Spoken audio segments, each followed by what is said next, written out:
কি ব্যাপার, ভাবি কেমন আছেন? হ্যাঁ ভালো হ্যাঁ, আছেন? ওই পাশে কি?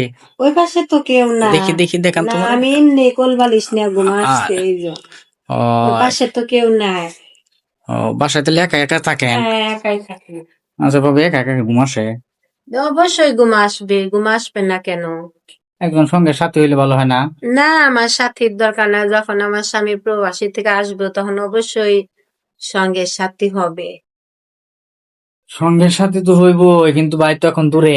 দূরে যাক, তাতে সমস্যা কি? ওর সাথে তো আমার সাথে ফোনে যোগাযোগ হইতাছে, ওইটাই মনে করি যে আমার সঙ্গে সাথী, ঠিক ও আছে? আচ্ছা আচ্ছা আচ্ছা, যাই হোক, আপনার সাথে কথা বলে অনেক ভালো লাগলো। তে ভালো থাকবেন, ভাই আসার অপেক্ষায় থাকেন। হ্যাঁ, ঠিক আছে, দোয়া রাখেন। আচ্ছা, তাহলে আসি। হ্যাঁ। আচ্ছা।